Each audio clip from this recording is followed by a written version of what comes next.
Welcome to the 2023 Worst in Show Awards, where we're going to take you through the absolute worst ideas that manufacturers had this year. These are gadgets that you absolutely don't need and probably don't want. Our categories this year are privacy, security, environmental impact, repairability. We have a Community Choice Award, and our brand new award this year, Who Asked for This? Hey there, I'm Paul Roberts, the founder of SecuRepairs.org. My nomination for the Worst in Show for security this year goes to the company Roku, which is announcing this year that it's stepping up from being a maker of soundbars and streaming sticks to manufacture its own line of smart television sets. I don't have any dirt on the cybersecurity of Roku television sets, but what I do know is that Roku, like so many companies at CES, is very hungry for customer data, but shows few outward signs of being what you would call a cyber mature firm. So for building a major new product platform on top of what appears to be a pretty shaky security foundation,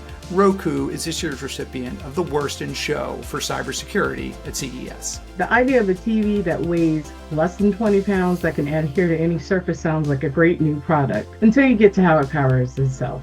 There's 4 swappable, rechargeable lithium-ion batteries. But when you take into account those batteries, what if, the night before, since you only have a day of charge with them, you forget to charge them?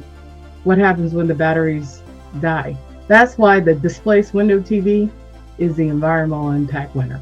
One question that everyone should ask themselves in looking at a new product, whether that's a doorbell, a bird feeder, a sleep mask, or earbuds, anything that is talking to the cloud, is whether the company is selling to you or whether they're selling you. There's a clear Worst in Show here, and that's the Withings Pewee Smart Toilet, which in the same page tells you nothing about what is happening with the data that it is collecting, and tells you it's going to help you track your menstrual cycles to find out whether you're pregnant or not.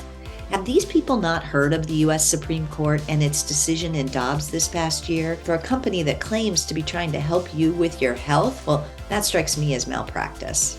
How much would you pay for a coffee mug? $10? $20? How about $200? That's what Ember is charging for their Travel Mug 2 Plus. Not only does the Ember have an integrated battery that will probably fail you after 2 years, when Zach over at JerryRig tried to get the battery out, he had to open it with a hacksaw. Let's give up with these smart products and go back to a tried and true insulated coffee mug. iFixit's forums are full of people that have these Ember mugs that would like to swap the battery. Ember's not providing a plan. There's no batteries available. This thing is disposable. Why just sell vitamins when you can bundle in exciting features like biometric data harvesting and proprietary refills?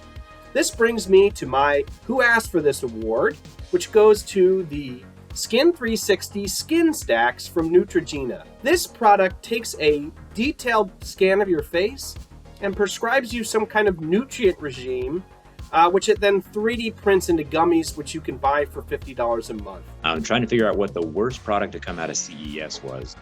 And so this community choice winner turns out is the JBL Tour Pro 2 because of how, one, nobody asked for it, and 2, how unrepairable and unrecyclable they are. Not only are there batteries in both earbuds, but there's magnets, there's batteries in the case.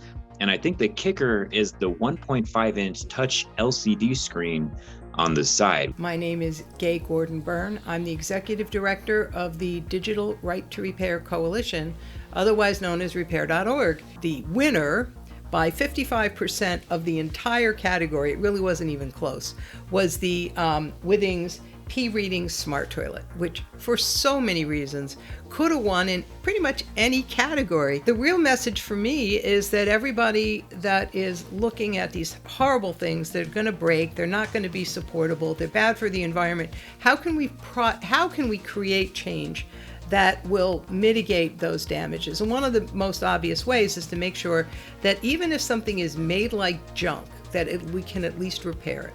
And that's a wrap for CES Worst in Show 2023. You saw everything from batteries in mugs that can't be replaced to pee sensors in toilets that are spying on you and could throw you in jail. This is a new low-end technology in the latest and high-tech gadgets. Whoever said that technology was a driving force for good clearly had never been to CES. These manufacturers are so focused on figuring out whether they could do these technologies that they never took a step back to figure out whether they should. I invite you to join us next year at Worst in Show, where we will see what new depths manufacturers can plumb.